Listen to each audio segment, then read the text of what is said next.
There are 1 million student visa people here in United States who are going through universities, colleges, community colleges, and some of them are on OPT STEM extension. Trump administration is proposing some new regulations, rules that is going to affect not only the future coming students, but also the people who are staying in United States. As we know that students who come into United States can continue going to school as long as their college, they can keep on changing the colleges, but there are new regulations that are proposed that may have a lot of restrictions, even for the existing students. Stephen, can you tell me when these regulations are going to be effective? And can you give a summary of what are the important things in this regulations that are proposed, which are expected to be published tomorrow? Yeah. So, this regulation has a 30-day comment period. So, from the date of publication, which we expect to be tomorrow, people will have 30 days to file their comments to the regulation. After the comment period is over, there's going to be a review of that, and then there'll be a period of time of implementation after they put forward the final rule. So to be frank, Rahul, I would think we probably see this as taking effect at the beginning of 2026, just, maybe with that spring semester 2026, just seems to be the most logical thought on this from a timeline. It could be longer, depending on how many comments they receive and if there's litigation and all that. Remember, Rahul, this is something they've tried before. This came up in Trump 1. Since 1991, we've done duration of status I-94s. Trump 1.0 said, hey, we want to end that and have it be a date certain, like every other visa category out there. And now they're trying it again. And so this was something we kind of expected. It's not as bad as I expected, which is good. But it's going to require people to potentially file additional I-539s. Right now, when you enter the U.S., Rahul, on an F1, you get a duration of status, meaning as long as you're maintaining status, you're good. You're lawfully present. And that's really governed by the school, right? So you get a program that's 3 or 4 years, then you get your OPT. Maybe your program has to be extended out because you have to take additional courses, whatever, and the school kind of governs that. Now, you're only going to get an I-94 that's valid for as long as the program is, so 3 years for most master's degrees, or no longer than 4 years. So if it's somehow a 5-year degree program, you're only going to get a 4-year. Meaning, Rahul, in order to extend, you're going to have to file an I-539. And so you're probably going to have to do that for OPT, maybe STEM OPT, although they're not entirely clear on that. And if you want to extend your program, maybe you failed a couple classes, that first semester. So there's going to be a lot more paperwork involved for the efficiency administration.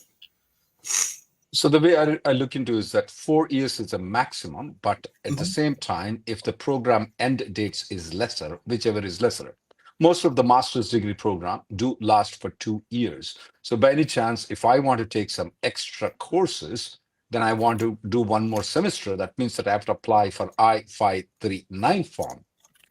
When you said, did you on the EAD and STEM extension, the way I'm looking at it, maybe I'm wrong, but these are our proposals right now.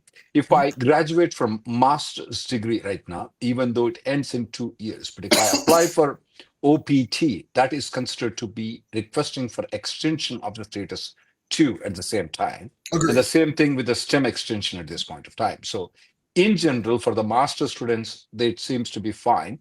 Same thing with the bachelor students who are going to do the bachelor's degree and they are going to do the OPT. They just file the OPT. They don't have to file the extension. Now, this definitely creates a problem for the people who want to delay graduation, or if they want, what about changing from one university to another university? Let's Yeah, a say I couple. come in with a very big expectation from a university.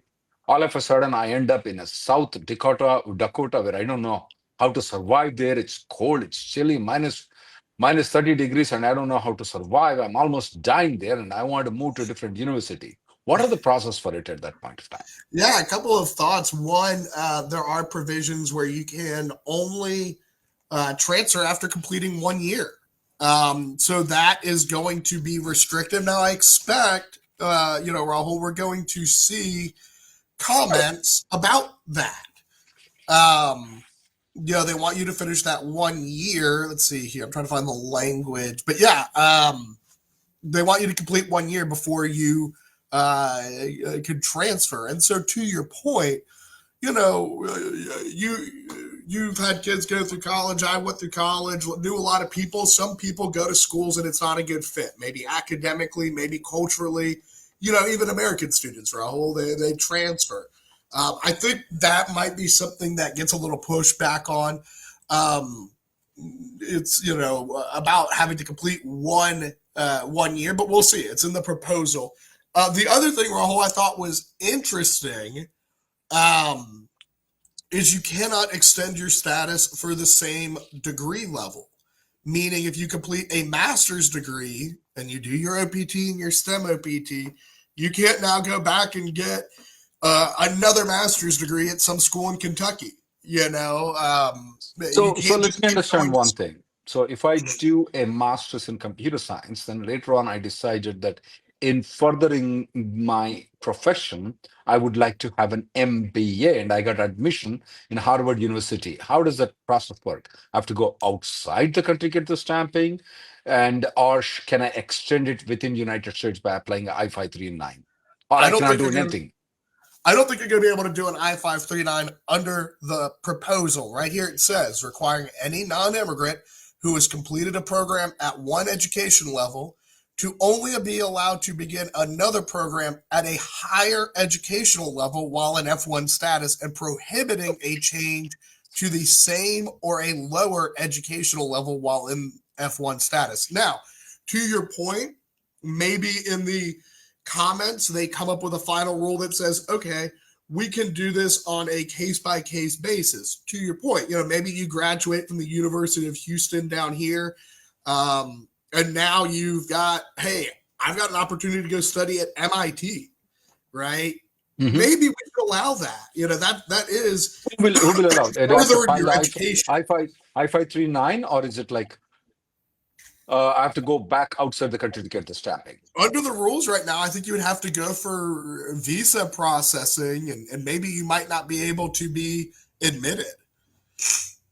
What about the people who are coming here on a PhD? You told that this student visa is only for 4 years. You said if the I-20, either the end of the period or the 4 years, whichever is later. In the case of the PhD, which normally is for 5 years, 4 years comes early. What do I do at that point of time? You're going to have to extend. It's only up to 4 years. So in other words, I have to get the DSO, sign the I-20, then I have to apply for the extension of status with the USCIS. Will there be any biometrics, or will there be any interview by an immigration officer? Yeah.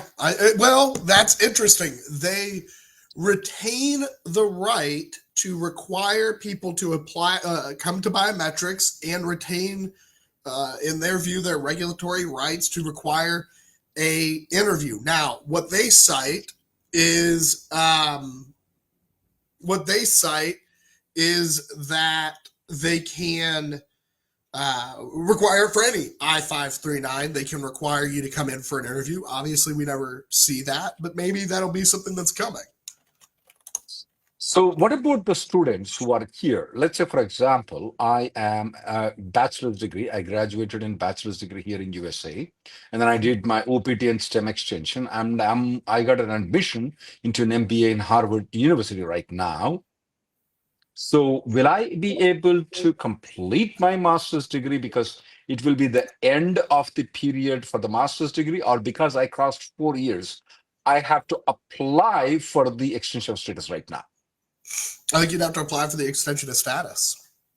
But doesn't it say for the transition period that I think so? When I read it, it says that for the people who are already in USA, that those people can complete their I'm degrees sorry, based yeah, on for that the transition period, for yes. the transit. For those Yeah. people who are coming into United States freshly, though, if they're doing all these things, they need to apply for the extension of status here in the United States. If you're already in and you're already in the project, that means by the time the new regulations are going to become effective, and you're already in the college and the college ends in, let's say, 1 year, at 1 year or 2 years, you don't have to file an extension. However, after the effective date of this new regulation, if you tend to move to a different degree program and you need to apply for the extension of status. Now, that's only if you're going from bachelor's to master's. When you're going from master's degree to an MBA, then it's very confusing whether we have to do it extension of status here or we have altogether have to go outside the country and get the stamping and come back.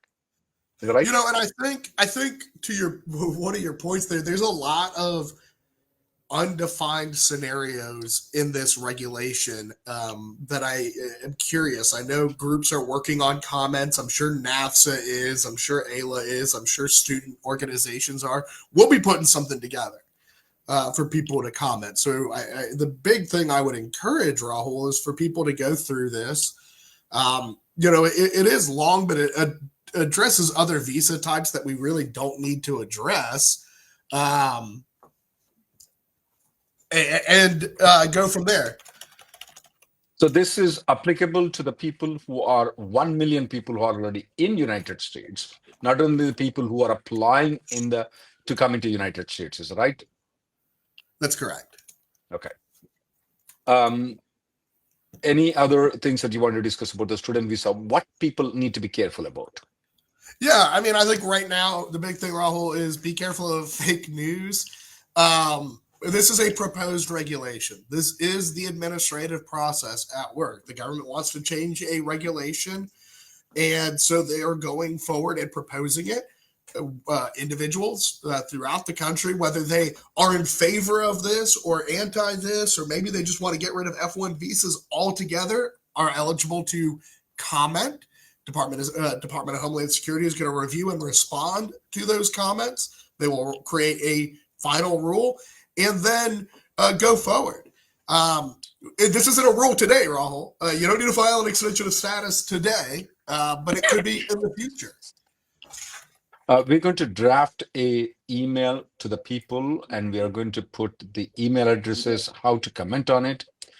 We definitely don't want you guys to just copy and paste it. We want you to alter it based on the needs and necessities you feel that the student visa is. You're going to have it on our website at rnlawgroup.com for you to comment it. Because here in USA, when the regulations are passed, you have a right to comment even if you are not a US citizen.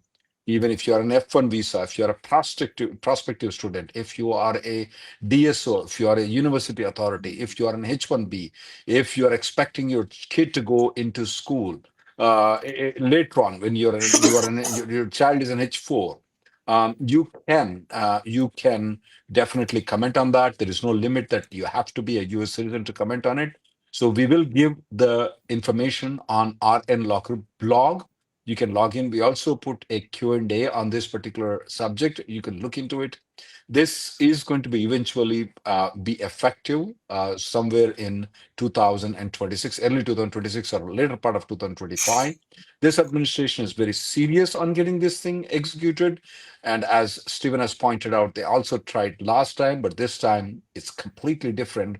2.0 seems to be completely anti-immigration. Previously, he was kind of not in favor of immigration, but especially 2.0 of Trump is anti-immigration. Anything else, Stephen? Absolutely. No, just keep it posted. Well, as this develops, let y'all know, what we see. Rahul, you put together an FAQ up on the website already. So just stay tuned for more. Thank you for tuning in.